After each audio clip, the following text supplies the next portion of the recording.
चाहे बीमारी कोई भी हो, मोतियाबिंद हो, रतौंधी हो, आंखों की दृष्टि का दोष हो, आंखें बड़ी छोटी हो या ग्लूकोमा जैसी खतरनाक बीमारियां क्यों न हो, सभी ग्रह के कारण ही होते हैं।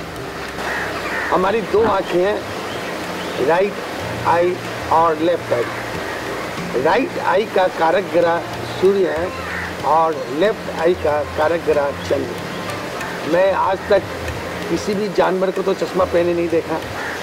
उन लोग को जीवन के अंत समय तक जीवन गुजारते हैं और सब कुछ दिखता है। हाँ, बुढ़ापा एक सामान्य स्थिति है। बूढ़े होने के बाद जब शरीर के सभी अंग कमज़ोर होने लगते हैं तो स्वाभाविक है आँख भी कमज़ोर होगा और मृत्यु के बाद तो बात ही खत्म हो जाती है। तो हम इसे ग्रह के संदर्भ में पहले समझें। जैसा कि मैंने आपको पहले भी बताया, दाहिनी आँख का संबंध सूर्य से।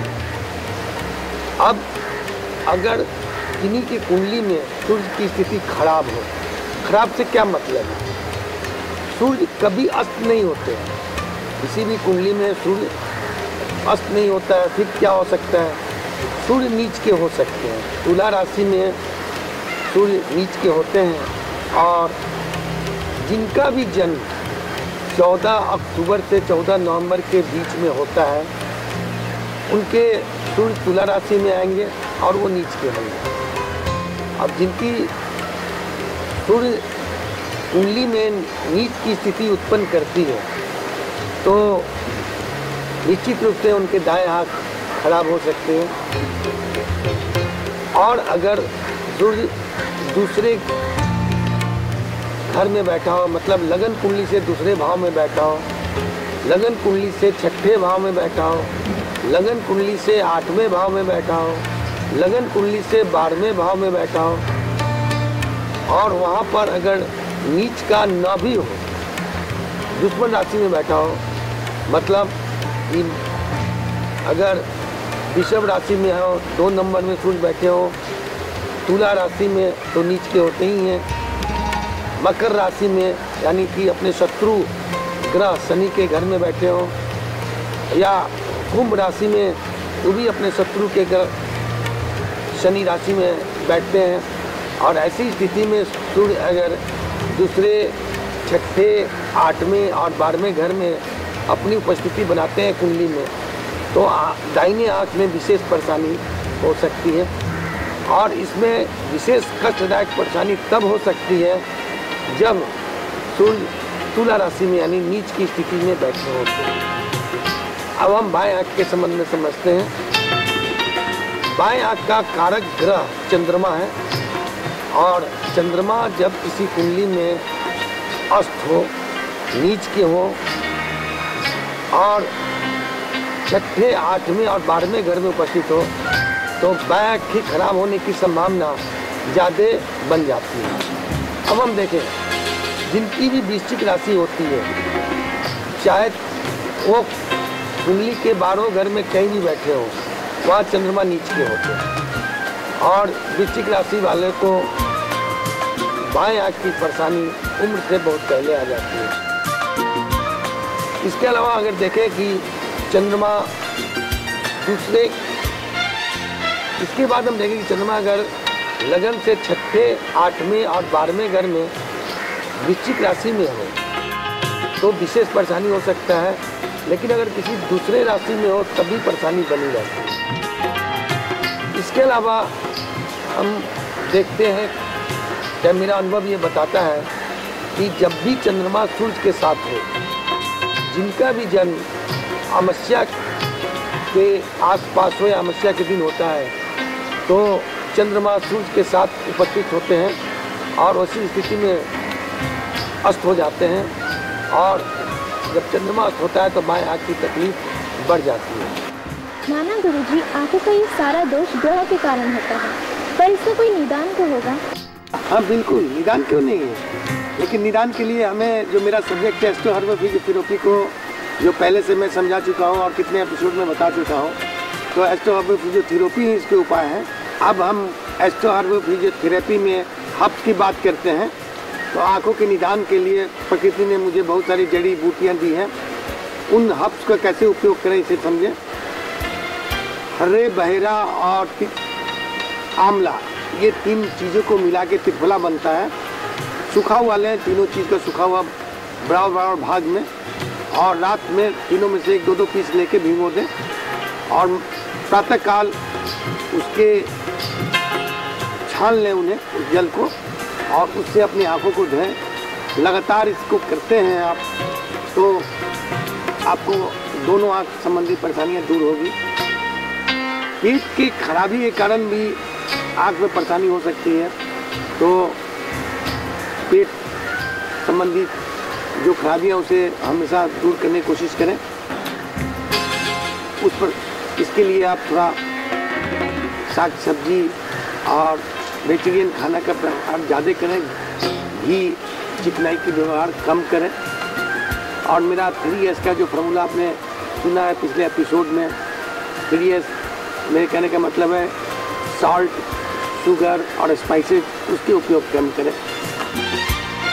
प्रातःकाल अगर आप नंगे पाँव घास पर चलते हैं तो घास पर चलने के कारण आपके आंखों की रोशनी बढ़ती है। अगर आप प्रातःकाल वृक्ष के हरे हरे पत्तियों को देखते हैं तो उसके प्रभाव से भी आंखों की रोशनी बढ़ती है। और एक मैं हर्ब्स का एक विशेष उपाय बताता हूँ। अगर आंखों में इस तरह की कोई भी परेशानी हो तो आप क्या करें, हरा आंवला लें, कच्चा आंवला, उसके रस निकालें और सफ़ेद प्याज यानी सफ़ेद कांदा लें, उसके रस निकालें, उसे शुद्ध हनी में मिलाएं और थोड़ा थोड़ा एक एक बूंद अपनी आंखों में डाल दें। थोड़ा जलन तो होगा लेकिन आंखों की कोई भी सामान्य बीमारी से दूर हो जा सकती है। इस प्रकार एस्ट्रो फिजियोथेरेपी में मैंने जड़ी बूटी हर्ब्स पर बात की। अब फिजियोथेरेपी के बारे में समझ लें। एस्ट्रो फिजियोथेरेपी, अगर दाहिने आँख में परेशानी हो तो आप दाहिने आँख को क्लॉकवाइज या एंटी क्लॉकवाइज या दोनों घुमाएं और उसके साथ साथ सूर्य का बीज मंत्र ओम ह्रीनि सूर्य आदित्योम का पाठ करें।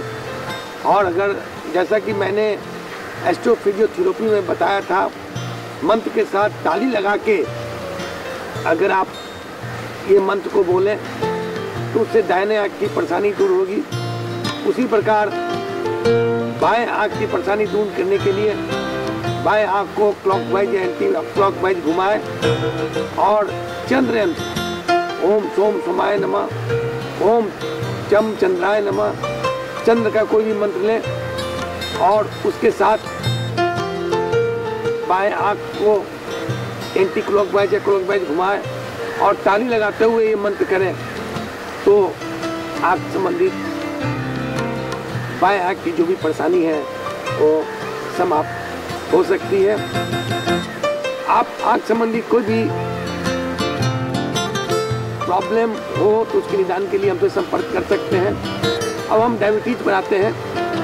डायबिटीज के कारण न्यूरो प्रॉब्लम होता है, जिसका मैंने पिछले एपिसोड में बताया कि बुध उसका कारक ग्रह है। तो न्यूरो प्रॉब्लम के कारण आँख की भी रोशनी जाती है, क्योंकि नसों में प्रॉब्लम आता है तो आँख की रोशनी में प्रॉब्लम आता है और आँख संबंधी विभिन्न समस्याएं पैदा हो जाती है। तो डायबिटीज के कारण अगर आँखों की रोशनी में परेशानी हो रही है तो डायबिटीज का जो एस्ट्रो फिजियोथेरेपी ट्रीटमेंट मेरा है उसे अपनाएं और डायबिटीज को दूर करें, जिससे आँख संबंधी परेशानी भी दूर होगी। हाँ, डायबिटीज के कारण आँखों की परेशानी के लिए बुध औषधि स्नान एक आवश्यक उपाय है। तो बुध औषधि स्नान भी आप कर सकते हैं, जिससे डायबिटीज संबंधी आँखों की जो परेशानी है वो दूर हो जा सकती है। तो अभी आपने श्री सुमनेश श्री कालजई जी से आँखों के रोगों के बारे में जाना एवं इसके निदान भी जाना। मैं आप लोगों को एक बात याद दिला दूँ एस्ट्रो हर्बल फिजियोथेरेपी के इस एपिसोड के अलावा हर महीने की 1 से 9 तारीख तक की डायबिटीज़ कैसे दूर करें देखना ना भूलें। नमस्कार।